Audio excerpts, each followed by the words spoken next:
I'm audible. Okay, no problem. Let's check mic first, everyone who are speaking. Vijaya? Yes. You Yes, can it's start. all. Can I start? Then, no, wait. Second is Nashina. Arnab. No, yes, me. Yeah. Nashina? Yeah. Niharika? Yeah, wait, we are in live. Okay, don't talk.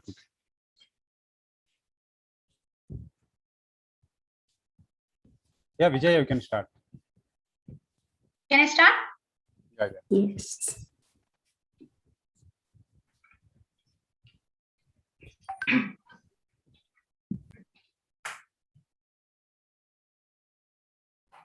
Hello, everyone. I'm Vijaya. I would like to thank you for joining the presentation. Today, we are going to present our findings and result of the analysis performed on the data obtained from the airline baggage surveillance system. Next slide, please. It is my pleasure to introduce our mentors, Sharath Manikonda, Raju Ji, and Saurabh Kumar Devangan. We would like to thank them for the opportunity to learn and uplift our career, and would like to thank them for the immense support and guidance which has helped us complete the project successfully. Next slide, please. I would now like to introduce all our project team members who have worked tirelessly by applying various facets of their knowledge and technical skills to complete the project successfully on time. And the next slide, please. The data in this data set has been obtained from the check-in baggage handling system. The baggage handling system starts when the passenger checks in the bag. The bag is weighed and tagged with a IATI barcode, which is used to track the bag through to its final destination. So the bag travels into a conveyor system which performs multiple levels of screening checks on the bag. These checks are a combination of automated and manual inspection. So this is done to ensure that the bag does not contain any items that can pose a threat to the safety of the passengers on the aircraft and any items that are not permitted. All baggage through a mandatory level 1 and automated X-ray screening. It then goes through L2 and L3 screening, which was semi-automatic. The X-ray images of the bags following level 1 screening are transferred to level 2 workstations in a remote area where specifically trained operators will look at the images and make a decision to either pass the baggage to continue with processing it normally or to send it on to level 3 suspicious baggage screening. Once the baggage is elevated to level 3 screening, it undergoes intense evaluation through further screening methods.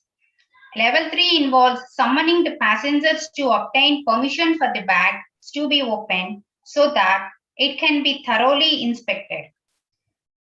If the bag poses an immediate threat or if the respective passenger cannot be located for level 3 screening, the bag is immediately handed over to the law enforcement authorities. Some operators work as both L2 and L3 technicians. L3 technicians have more experience and can process more bags at L2 level than L2 operators. In some cases, if the operator is missing, the bags are labeled as default reject and are passed to the next level of screening. Next slide, please. Now that we understand the screening process, we need to understand the business objectives and constraints. Understanding these will help us move in the right direction. So the objectives of the project are operator performance analysis and the baggage member analysis. When it comes to the operator performance analysis, the first outcome that the airport would like to achieve through this project is to know how the baggage screening operators are performing. That is, how many bags are they checking, how accurate the results of the checks are.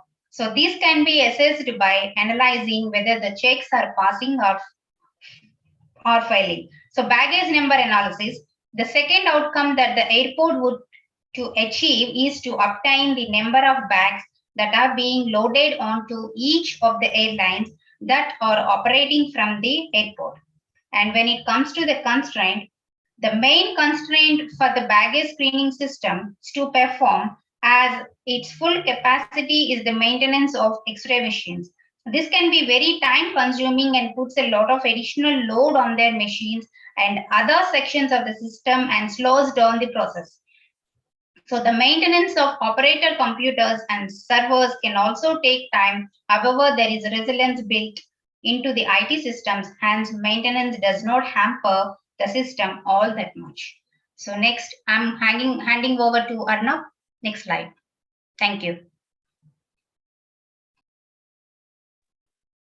Hi, I'm Arnav. And I'll be explaining about CRISP-ML methodology. So the first stage is determine business objective.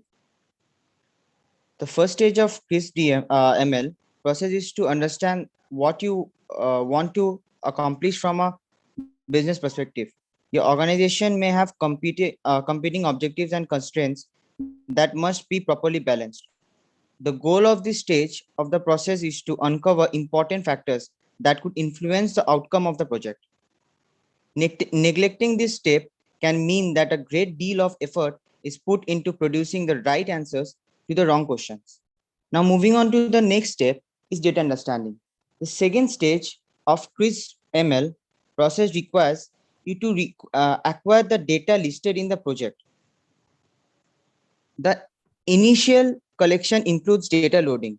If this is necessary for data understanding, for example, if you use a specific tool for data understanding, it makes perfect sense to load your data into this tool. If you acquire multiple data sources, then you need to consider how and when you're going to integrate this. The next stage is data preparing. This is the stage of the project where you decide on the data that you're going to use for analysis. The criteria you might use to make these decisions include the relevance of the data to your data mining goals, the quality of the data, and also technical constraints such as limit on data volume or data types. Coming to the next stage is modeling. As the first step in modeling, you'll select the actual modeling techniques that you will be using. Although you may have already selected a tool during the business understanding phase. At this stage, you'll be selecting the specific modeling technique. Example, decision tree, neural network, generation with backpropagation. If multiple techniques are applied, form the task separately for each technique. Moving on to stage 5 is evaluation. Previous evaluations steps dealt with factors such as accuracy and generality of the model.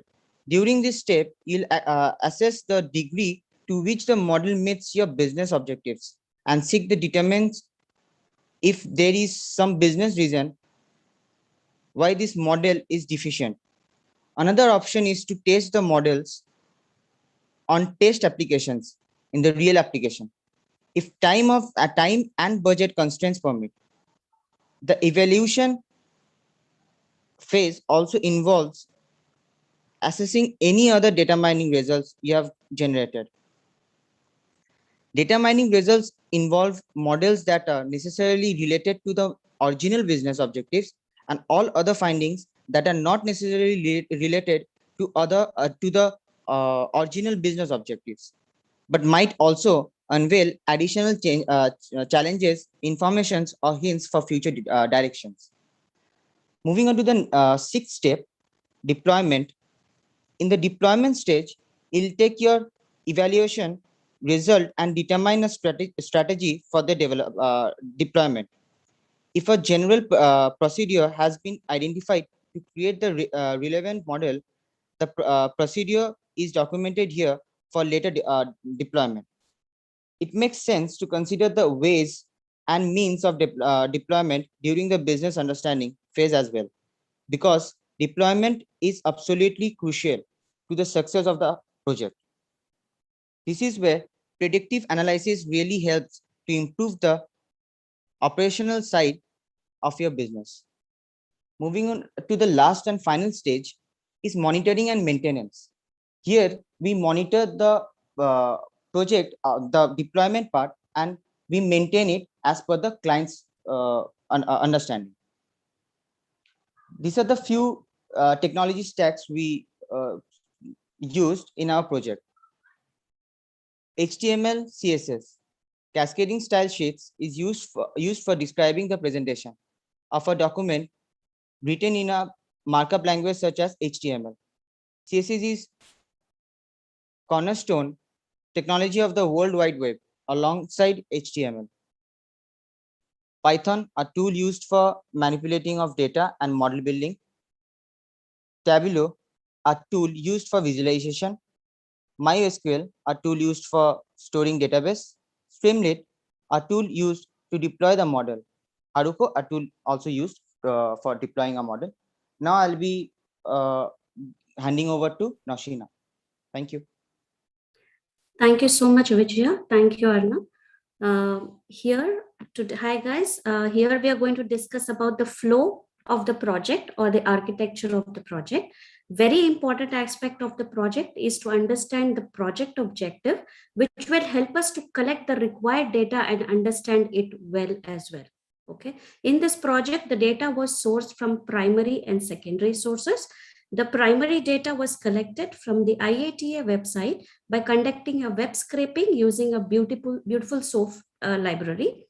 Secondary data was sourced from client's server using MySQL with the help of Pandas library. Then the data cleaning process was done, post which exploratory data analysis was conducted. And to conduct a visualization, we used Matplotlib, Cburn, Tableau, ggplot, etc. Hence, after visualization of the data, we came to a conclusion of using supervised learning model by keeping in mind the objective of the project, which is analyzing operator performance and number of bags as per airlines. Hence, we performed few supervised learning models like KNN, ANN, multinomial logistic regression, SVM, and decision tree, of which we finally selected multinomial logistic regression model and further did evaluation of the model using cross-validation technique, ROC curve, and correlation matrix. Then finally, we used the pickle file and completed the deployment of the model using Streamlit. And finally, the deployment was completed. Moving on to the next slide. Next slide, please.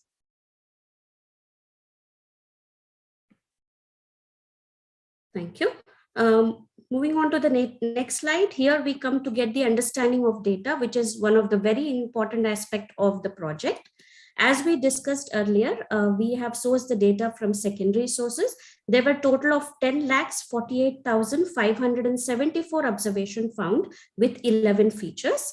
Let me just give you an overview of the features. Bag ID is nothing but a unique identification number for the bag given by IATA, which helps us to track down the bag throughout the destination. XBIS, this column represents the machine number which scans the bag, and it scans at a very high speed, typically 1,800 bags per hour. BHS ID is a baggage handling system.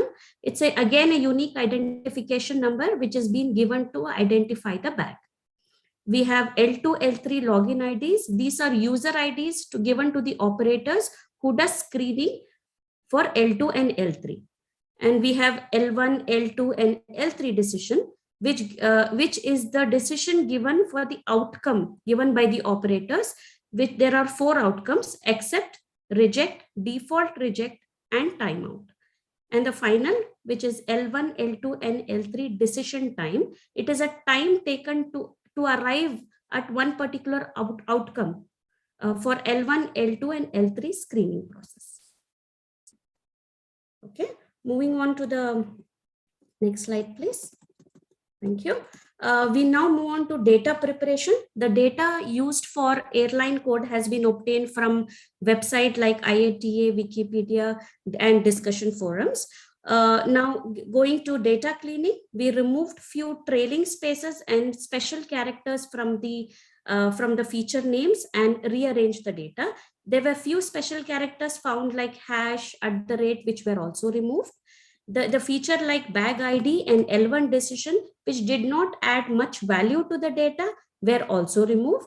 There was one specific observation found, which is bag number 392, which had the acceptance timings of L1, which is later, and L2, which was earlier, which was an incorrect observation found. Hence, that row was deleted as well. And finally, we found a missing value. There were 6 missing values found, which were also removed from the data. This completes the data cleaning process. Now moving on to the data pre-processing, we had to extract the IATA airline code from the prefix of BHS ID column and mapped it in the airline names. They were added 2 additional features from the outcome of the time difference between L2 minus L1 and L3 minus L2 in seconds. Okay. And we had to also drop the rows that had default reject as an outcome of the operator performance after checking the number of bags loaded into the airlines. And moving on to the next slide, please. Okay, here these box plots shows the L2 decision time and the operator time. It clearly displays the outliers in L2 operator between 40 and 70 seconds. And the next box plot shows the L3 decision time and L3 operator time. It clearly displays the outlier in L3 operator time between 60 and 100 seconds. Now I would be happy to hand it over to Niharika for the next slide.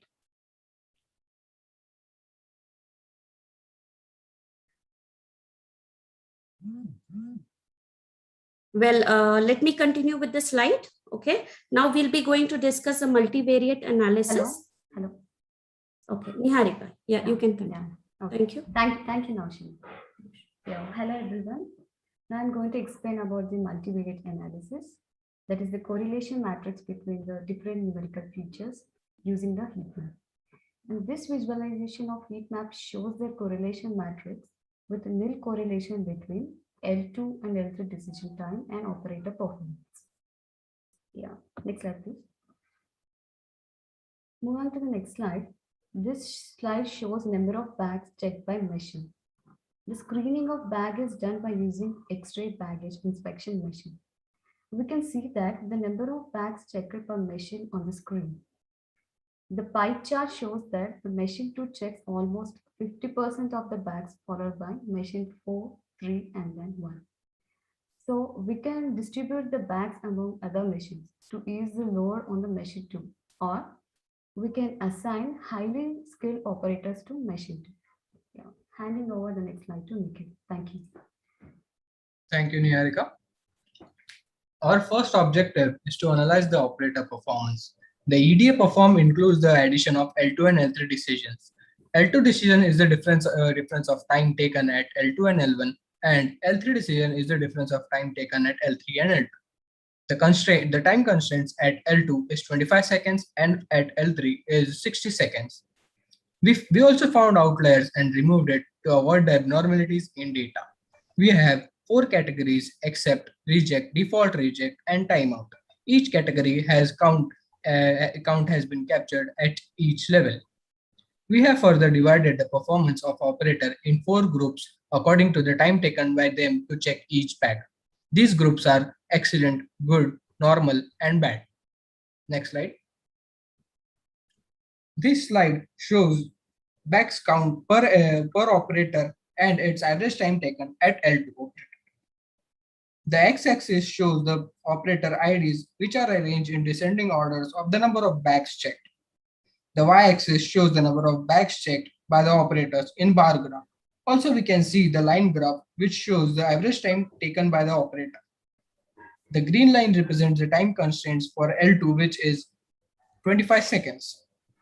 For example, if we see the first operator 32652, he checks 42,519 bags, and the average time taken by him to check all the bags is 9.36 seconds.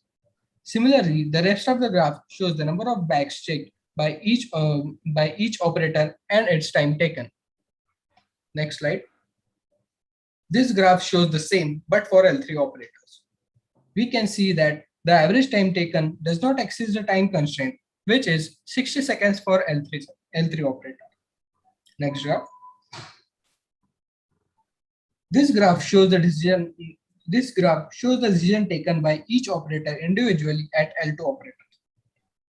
The green color shows accept, the red shows reject, orange default reject, and blue shows timeout. We can take a look at the third operator, which is 5531. It has checked 85.51% accept, 11.77 reject, 2.71 as timeout, and 0.01 as default reject. Since the number of default reject is so less that we cannot see it in the graph. Next. This shows decision at L3 operators. We can see that the first one, 32800, checks 76.14 as accept, 21.62 as reject, 2.15 as timeout, and 0.08 as default reject. Same in this, we cannot see default reject in the graph because its count is very less when compared to the old data. I'll hand over to Rehan. Thank you, Nikhil. Now taking a look at what decisions the operators took at L2 and L3 respectively. We need to analyze the decision taken by operators because based on the decision time, we are going to label an operator as good or bad. As seen in the above graph, majority of the bags are accepted and then coming second is rejected bags. About 85% of the total bags are handled at L2 level and the remaining bags are sent further on to other levels. Looking at the proportions, it is clear that the probability of a bag being rejected at L3 is greater than that of at L2. Next slide. Here we see how we are judging the operator performance. On the table at the right side are the time limits for judging the operator. Note that the time limits are different for L2 and L3. The x-axis here represents the seconds. The color of the line indicates the decision made, and the numbers on the line show the number of bags at that particular second. Both the accept and reject rates of bags peaked at the window of 7 to 10 seconds at L2, making a lot of the operators excellent or good. Next slide. One other important pattern we found here is that exactly 5 seconds before the time limit at both L2 and L3, the default reject rate of the bags shoot up. This may be because the operator does not want to be marking the bags after the time window, so they mark it as default reject to avoid problems. And also after 90 seconds, the only decision is default reject. This is why this decision has been removed from our data as it has no operator ID. And comparing the two graphs, we can also visually see the increasing rejection rate at L3. Next slide. Coming to the second objective, the number of baggage per airline. This was calculated using the BHS ID. The codes are mapped to the IATA website codes for the airline names. Next slide. And we can see the majority of the bags are being taken in by Indigo Airlines. Keep in mind, however, these are the number of bags, not passengers. Now moving on to model building, which will be explained to you by Sandeep. Thank you. Thanks, Rehan. Okay. As the output variable is known, we are working with supervised machine learning algorithm for the model building. The output variable is the performance of the operators at L2 level and L3 level respectively. The output variable is categorical in nature here. We have operators performance categorized into 4 variables as explained earlier, like excellent, good, normal, and bad. So we are working with classification algorithm for the model building. The input variables are operator's login ID, operator's decision, and the time taken by the operator to make the decision at L2 and L3 level respectively. Again, we experimented with a number of classification algorithms. So I would like to next slide, please. Okay, these are the some previous slide. Sorry, these are the some algorithms we are experimented on number of samples of the data set with trend test split ratio as 80:20, k nearest neighbor, support vector machines, artificial neural network. Next slide, please. Regression model. In regression model, we experimented with multinomial logistic regression. Since we have an output with more than 2 categories in the output variable, that's why we experimented with multinomial logistic regression. We also experimented with ensemble models like bagging, boosting, random forest, ADA boost, etc. Next slide, please. Now, selection, model selection. For model selection, algorithm selected for the classification model is multinomial logistic regression because here the train test ratio of 80:20 was used for all the models. We predicted the values on both train and test data set. Multinomial logistic regression is selected because it was providing the best accuracy and was not overfitting. Also, we considered the noise which is present in the data set. Next slide, please. Performance comparison of different models. The table below shows the performance of various models on a train and test data set of L2 and L3 operators respectively. It shows the accuracy score. Here we can clearly see that in case of ensemble models, in case of random forest, in case of decision forest, the accuracy score for train and test data set for both L2 and L3 operator is almost 100%, which shows some cases of overfitting. That's why we selected multi-logistic regression as the classification model. Thank you. Model deployment part will be explained by Ritesh. Thank you, Sandeep. Deployment strategy. We have deployed our model web-based application. For that, we have used Streamlit and Heroku. Streamlit is an open source Python library that makes it easy to create and share custom web apps. Streamlit has been used for building the web applications. No front end and programming experience required for that. And it is easy to deploy and compatible with major frameworks and libraries. Heroku is a cloud platform as a services and supports several programming languages like Python, Java, and PHP also. A project directory structure was used to run Flask and to deploy on Heroku, and following Python and HTML files are used. Next slide, Arna. This is the interface. Can you please play the video, Arna? Following radio buttons are provided where 4 options for predicting operator performance. First one is about to understand the website interface, and second option is existing operator performance, which is based on the past experience of operator. And the third option is for new operator. Here by entering his ID, decision and time, we can predict new operator performance, whether the new operator is good, bad, excellent, or normal. And the fourth option is to calculate overall performance of an individual operator based on his experience of handling bags, and performance of operator at 2 different levels. So selection option for selecting L2 and L3 levels is also provided. And we have to enter the bag ID. It will show the respective airline names for that by entering also operator ID and decision made and time taken by him. After click on the predict button, it will give the operator performance. Same for the L3 operator also. Next slide, Arna. Recommendation. The business should invest in reducing the amount of time taken by operators who are taking longer than 17 seconds for L2 checks and for 40 seconds at L3 checks. And this will improve the overall efficiency of a workforce and increase profitability also. It is recommended that operators with higher numbers of timeouts are interviewed to understand the causes behind the timeouts, and these issues need to be fixed to improve the overall efficiency of the workforce. The maximum numbers of bags are being processed for Indigo airline, and hence it is recommended that to assign highly efficient operators to them so that the bags are processed quickly, and this can potentially improve the passenger experience. And the maximum numbers of bags are being processed on the second XBIS machine. This can lead to higher wear and tear, and also the need to perform more frequent maintenance of the machines. Hence, it is recommended that the conveyor system is configured so that it is distributes the bags to eventually all the machines, like machine number 4 and 1 also. Next slide, Arnav. Final conclusion.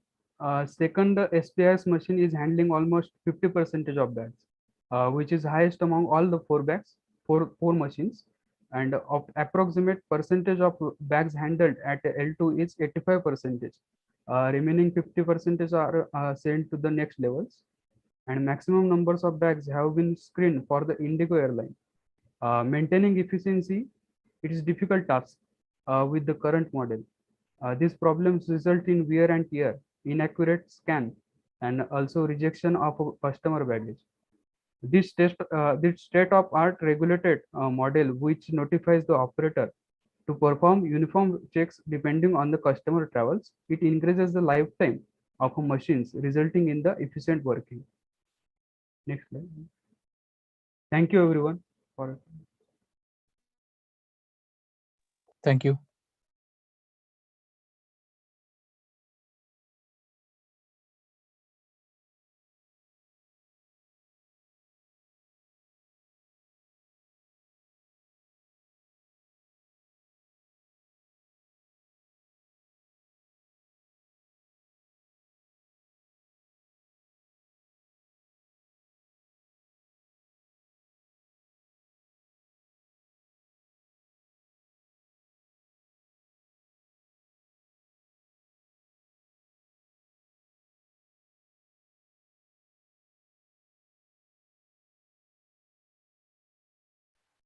Thank you.